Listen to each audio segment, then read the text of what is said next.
വൈദ്യുതി ഉണ്ടാവുന്നത് എങ്ങനെയാണ്? ഒരു PSCക്ക് വരാവുന്ന ചോദ്യമാണ് അല്ലേ? അല്ലെ സ്കൂൾ കുട്ടികൾ പറയും. ഒന്നെങ്കിൽ ജലവൈദ്യുത പദ്ധതി, അല്ലെങ്കിൽ താപനിലയം, അല്ലെങ്കിൽ കൽക്കരി നിലയം, അതും അല്ലെങ്കിൽ ആണവ നിലയം. ഉത്തർപ്രദേശിൽ വൈദ്യുതി ഉണ്ടാക്കുന്ന മോസ്കുകൾ ഉണ്ടെന്ന് കേൾക്കുന്നു. വൈദ്യുതി ഉണ്ടാക്കുക മാത്രമല്ല, മോസ്കുകളിൽ നിന്ന് വൈദ്യുതി വിതരണവും ഉണ്ട്. ഇതെങ്ങനെയാണ് ഈ അത്ഭുതം നടക്കുന്നത്?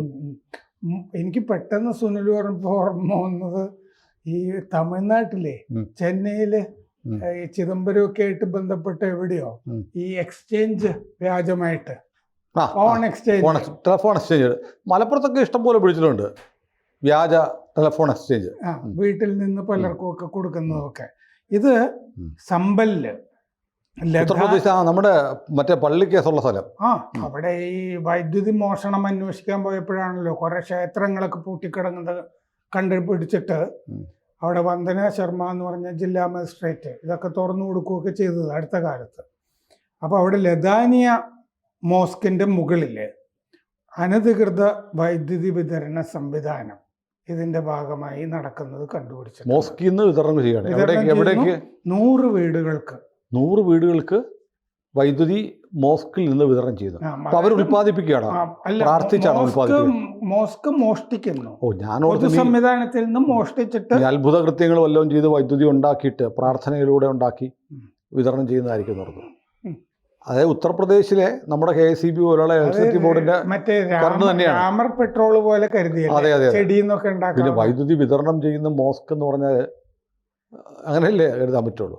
അപ്പോൾ അവിടെയും നമ്മുടെ KSEB പോലെ ഉത്തർപ്രദേശ് ഇലക്ട്രിസിറ്റി ബോർഡാണ് വൈദ്യുതി വിതരണം നടത്തിക്കൊണ്ടിരുന്നത്. അവരുടെ വൈദ്യുതി ചില ആളുകൾ കട്ടിട്ട് അവർ വിതരണം ചെയ്യും. ചില ആളുകൾ ചില സമുദായത്തിൽപ്പെട്ടവരൊക്കെ കക്കുന്നു എന്നൊക്കെ കണ്ടുപിടിച്ചിട്ട് വളരെ വിപുലമായി സമ്പൽ സംഭവത്തിന് ശേഷം 5 പേരെ കൊന്നല്ലോ. 2 വിഭാഗം മുസ്ലിങ്ങൾ തല്ലുകൂടിയിട്ട് വെടിവെച്ചോ അങ്ങോട്ടും ഇങ്ങോട്ടും ഒക്കെ. അത് മറ്റേ ദൃശ്യങ്ങളിലൊക്കെ കാണാം. അത് മാത്രമല്ല, ബുള്ളറ്റുകൾ കാർട്രിഡ്ജുകൾ കണ്ടെടുത്തല്ലോ. അമേരിക്കൻ പാകിസ്ഥാൻ ഉണ്ടായിരുന്നു, മെയ്ഡ് ഇൻ പാകിസ്ഥാൻ ഒക്കെ ഉണ്ടായിരുന്നു. മെയ്ഡ് ഇൻ അല്ല, പാകിസ്ഥാൻ ഓർഡിനൻസ് ഫാക്ടറിയുടെ. അപ്പൊ അങ്ങനെ ഒക്കെ അതിന് ശേഷമാണ് ഈ വൈദ്യുതി കക്കുന്നതായിട്ട് ശ്രദ്ധയിൽപ്പെട്ടിരുന്നത്. അത് അവിടുത്തെ MP ഉണ്ടല്ലോ, മറ്റേ സിയാവുർ റഹ്മാൻ, അയാളും സ്വന്തം വീട്ടില് വീടല്ല ബംഗ്ലാവ്, ബാപ്പയും MP ആയിരുന്നു. അപ്പോൾ അവിടെയും വൈദ്യുതി മോഷ്ടിച്ചിട്ടാണ് വീട്ടിൽ ഉപയോഗിച്ചിരുന്നതെന്ന് കണ്ടെത്തിയിട്ടുണ്ട്. അപ്പോൾ ഈ മോസ്കുകാർ KSEB അല്ല, UP ഇലക്ട്രിസിറ്റി ബോർഡിന്റെ വൈദ്യുതി അവർ വലിച്ചെടുക്കും. എന്നിട്ട് അവിടെ നിന്ന് ലൈൻ വലിച്ച് അവര് കൊടുക്കും. അത് അവിടുത്തെ വൈദ്യുതി ബോർഡ് അറിഞ്ഞിട്ടല്ല ചെയ്യും. അപ്പൊ അതിന്റെ പൈസയോ? ആ കാര്യം കൂടി അന്വേഷിക്കുന്നുണ്ട്. അത് കണ്ടുപിടിച്ചിട്ട് ഇവര് ഫീസ് ഈടാക്കിയിട്ടുണ്ടെങ്കിൽ, ഫീസ് എന്നാണ് അന്വേഷണ റിപ്പോർട്ടിൽ പറഞ്ഞിരിക്കുന്നത്, അവര് നിരക്ക് ഈടാക്കിയിട്ടുണ്ടെങ്കിൽ എന്നല്ല, അതിന് ഫീസ് മേടിച്ചിരുന്നെങ്കിൽ അതും കൂടി അന്വേഷിച്ച് കണ്ടുപിടിച്ചിട്ട് കൂടുതൽ പിഴ ചുമത്തും എന്ന് പറഞ്ഞിട്ടുണ്ട്. ചിലപ്പോൾ നമ്മുടെ ആളായതുകൊണ്ട് ഫ്രീ ആയിട്ടായിരിക്കും കൊടുത്തത്. നമ്മുടെ പഴയ പ്രധാനമന്ത്രി മൻമോഹൻ സിംഗ് പറഞ്ഞില്ലേ, ഇന്ത്യയുടെ റിസോഴ്സുകളിൽ പ്രാഥമിക പരിഗണന ആർക്കാണെന്ന് പറഞ്ഞിട്ടുണ്ട്. നമ്മുടെ വിഭവങ്ങളിൽ പ്രാഥമിക അവകാശം ആണെന്ന് പറഞ്ഞു. അപ്പോൾ നമ്മുടെ ഒരു വിഭവമാണല്ലോ വൈദ്യുതി. അപ്പോൾ അത് പ്രാഥമികമായ അവകാശം അവർക്കാണ്. അപ്പോൾ അതിന്റെ വിതരണം റേഷൻ കടയിൽ നിന്ന് കൊടുക്കുന്നതിനേക്കാളും നല്ലത് ഒരു മോസ്കിൽ ഏൽപ്പിച്ചിട്ട് അവിടുന്ന് വിതരണം ചെയ്യുന്നതായിരിക്കും. മാത്രമല്ല, ഇത് മുമ്പത്തെ SP സർക്കാർ, അങ്ങനത്തെ BSP സർക്കാർ ഇതൊക്കെ അറിഞ്ഞുകൊണ്ട് ചെയ്തായിരിക്കും. നിങ്ങൾ ഇങ്ങനെ ചെയ്തോളൂ, ഏൽപ്പിച്ചിട്ടുണ്ടോ? പരസ്യമായിട്ട് സബ്സിഡി ഒക്കെ കൊടുത്താൽ ബാക്കിയുള്ളൊരു ബഹളം വെക്കും. മോസ്കുകാരോട് പറയും, നിങ്ങൾ എടുത്തോ, എന്നിട്ട് വലിച്ചു കൊടുത്തോ, നമ്മൾ നോക്കാനൊന്നും വരില്ല, ചോദിക്കുന്നില്ല. അത് അങ്ങനെ ആവാം എന്നൊരു ഡീൽ ഉണ്ടാവും. ചിലപ്പോ ആ കാലത്തെ വൈദ്യുതി മന്ത്രി അതിന്റെ ആളായിരിക്കാം. ചിക്കിലി മേടിച്ചിട്ടും ഉണ്ടാവും. ചിക്കിലി ഒന്നും ഉണ്ടാവത്തില്ല, അതൊക്കെ ഈമാന്റെ കാര്യമല്ലേ. അത് ശരി, അല്ലല്ല മന്ത്രി. അപ്പോ അങ്ങനെ ഇപ്പോ UP power corporation, Uttar Pradesh power corporation 11 കോടി രൂപ മൊത്തത്തിൽ പിഴ ചുമത്തിയിട്ടുണ്ട്. MP മാത്രം 1,30,00,000 രൂപ. എന്തുമാത്രം കറണ്ട് ഇയാൾ എന്താ പുഴുങ്ങി തിന്നുവാനോ? അത് എന്തിനാണെന്ന് അറിഞ്ഞൂടാ. 20 ലക്ഷം രൂപയാണ് ഈ 11 കോടി ചുമത്തിയതിൽ ഇതുവരെ കിട്ടിയിരിക്കുന്നത്. അല്ലെങ്കിൽ ബാക്കി സംഗതിയൊക്കെ ജപ്തി ചെയ്ത് കൊണ്ടുപോകുന്നൊക്കെ പറഞ്ഞിട്ടുണ്ട്. ഗാങ്സ്റ്റർ ആക്ട് ബാധകമാക്കുന്നു പറഞ്ഞിട്ടുണ്ട്. ഈ പോലീസ് സൂപ്രണ്ട് കൃഷ്ണൻ കുമാർ ബിഷ്ണോയ് ആ സമ്പൽ കലാപകാലത്തൊക്കെ ഉണ്ടായിരുന്നല്ലോ, അദ്ദേഹം UP ഈ പവർ ബോർഡും കൂടി പറഞ്ഞിട്ടുണ്ട് ഗാങ്സ്റ്റർ ആക്ട് നടപ്പാക്കും പൈസ തന്നില്ലെങ്കിൽ. സംഘടിത കൊള്ളയാണ് ന്യൂനപക്ഷ നടന്നിരിക്കുന്നത്. പീഡനം അല്ലേ ചെയ്യുന്നത്? ഇങ്ങനെയൊക്കെ ചെയ്യാമോ? കുറച്ച് കറണ്ട് എടുത്തില്ലേ എടുത്തുള്ളൂ. അത് ഈ നമ്മുടെ പ്രകൃതി വിഭവങ്ങളുടെയൊക്കെ ആദ്യത്തെ അവകാശികൾ അവരായതുകൊണ്ട് ഇത് തെറ്റാണെന്നുള്ളതാണ് എൻ്റെ. അത് മാത്രമല്ല, അവരെ ഭീഷണിപ്പെടുത്തുന്നു, അതെ, ഗുണ്ടാ നിയമം പ്രയോഗിക്കുന്നൊക്കെ. ഇത്തിരി കറണ്ട് എടുത്തത് വെളിച്ചം കാണാനല്ലേ? ഒരുപാട് സാമൂഹ്യ തിന്മകളുടെ ഇരകളല്ലേ ഈ സത്യത്തിൽ ന്യൂനപക്ഷങ്ങൾ ഇല്ലേ? ബംഗ്ലാദേശിലൊക്കെ നമ്മളത് കാണുന്നുള്ള. അതെ അതെ, പാവപ്പെട്ട ബംഗ്ലാദേശിൽ നന്മയാണ് അവര് ഹിന്ദുക്കളോടൊക്കെ ചെയ്തു. അതെ അതെ, ഏതായാലും എന്തായാലും ആട്ടെ. അപ്പോൾ അലിഗഡ് സമ്പൽ MP, ഈ മോസ്ക്, പിന്നെ മദ്രസ, ഇവരെല്ലാവരും കൂടി 11 കോടി രൂപ പിഴ ചുമത്തിയിട്ടുണ്ട്. അത് 2 ആഴ്ചക്കുള്ളിൽ അടയ്ക്കണം എന്നാവശ്യപ്പെട്ടിട്ടുണ്ട്. മൊത്തത്തിൽ ഈ ഇത്തരം സ്ഥാപനങ്ങളൊക്കെ യോഗി ലക്ഷ്യം വെക്കുന്നുണ്ട്.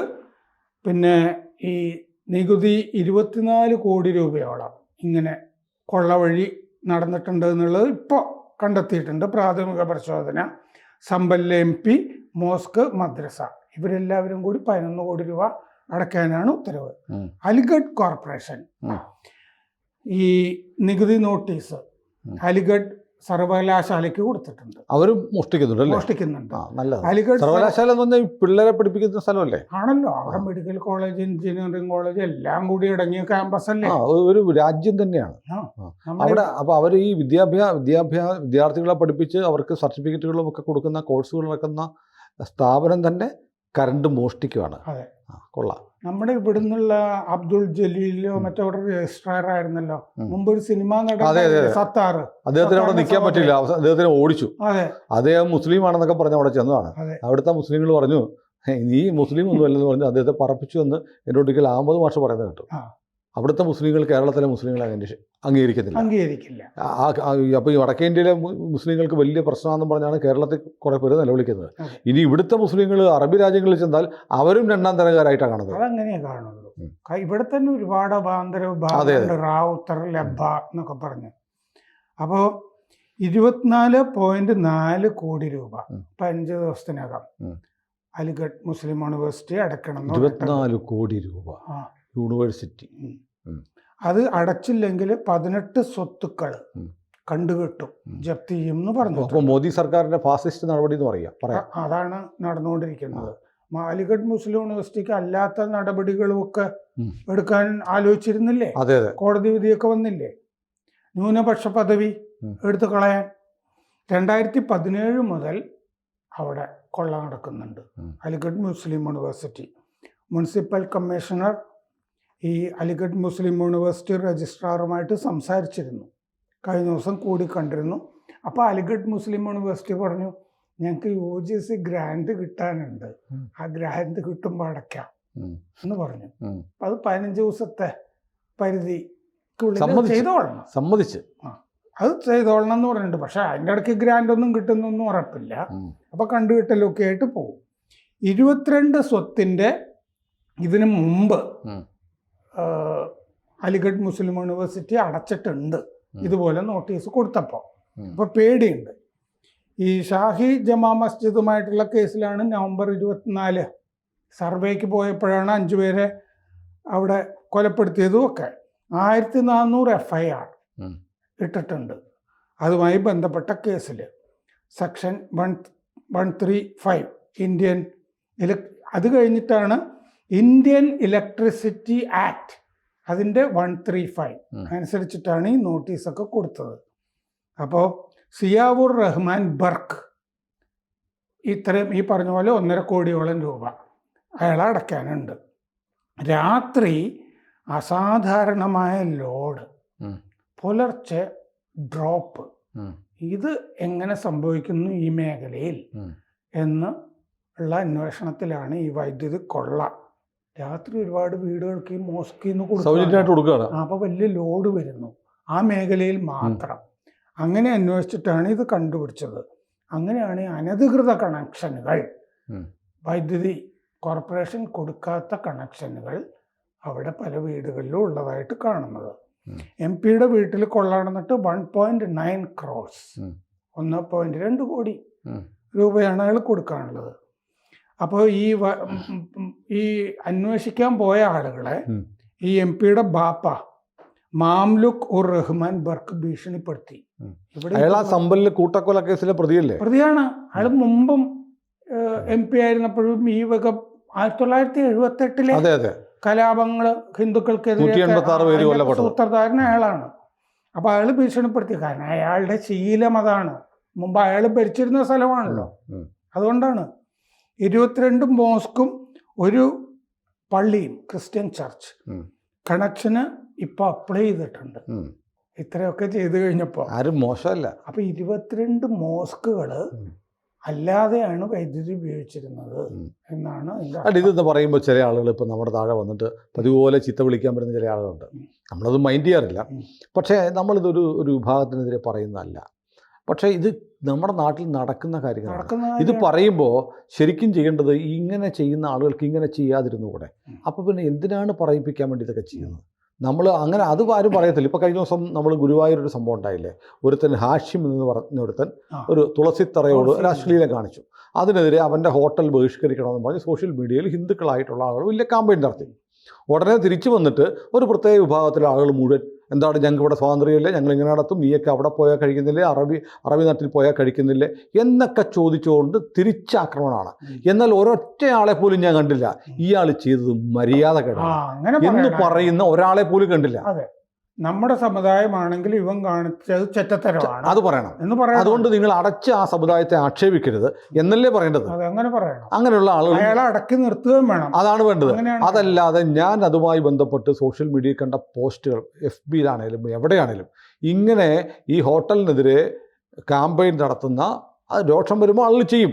അതിനെ പ്രതിരോധിച്ച് അവരെ ചീത്ത വിളിക്കുകയാണ് ഒരൊറ്റയാളും. ഇത് സമീപകാലത്ത് മയക്കുമരുന്ന് കേസ് പിടിച്ചാലാവട്ടെ, കള്ളനോട്ട് പിടിച്ചാലാവട്ടെ, എന്ത് കാര്യത്തിൽ വന്നാലും നമ്മുടെ ആളുകൾ കുറ്റം ചെയ്താൽ അത് ശരിയായില്ല, അത് വൃത്തികേടാണ്, ഇത്തരക്കാരെ സൂക്ഷിക്കേണ്ടതാണെന്ന് പറയാൻ തയ്യാറാവാത്തത് കൊണ്ടാണ് ചില കറുത്ത ആടുകൾ ചെയ്യുന്നതിൻ്റെ പഴി എല്ലാവരും ഏൽക്കേണ്ടി വരുന്നത്. ഒരു തെറ്റ് കണ്ടിട്ട് മിണ്ടാതിരിക്കുന്നത് തെറ്റ് ചെയ്യുന്നത് പോലെ തന്നെ കുറ്റകരമാണ്. ഞാനൊന്ന് ചോദിച്ചോട്ടെ, ഈ ഉത്തർപ്രദേശിലെ ഈ മുസ്ലിം ഉലമ ആ സമൂഹം അവരെല്ലാവരും കൂടി ചേർന്ന് ഈ ജമാഅത്തുകളും എല്ലാം കൂടി ചേർന്നിട്ടെ, മോസ്കുകളും ഒക്കെ ചേർന്നിട്ടെ ഈ മോസ്കുകൾക്ക് സൗജന്യ വൈദ്യുതി കൊടുക്കണം എന്ന് പറഞ്ഞിട്ട് യോഗി ആദിത്യനാഥിനോട് ഒരു അപേക്ഷ കൊടുത്താൽ എന്താ കുഴപ്പം? അതെ, ശരിയാണ്, കൊടുത്തു നോക്കാവുന്നതാണ്. ചിലപ്പോൾ കൈയോടെ കിട്ടും. കൂടുതൽ വാർത്തകളും വിശേഷങ്ങളും നിങ്ങളിലേക്ക് എത്താൻ ABC മലയാളം സബ്സ്ക്രൈബ് ചെയ്യുക, ബെൽ ബട്ടണും അമർത്തുക.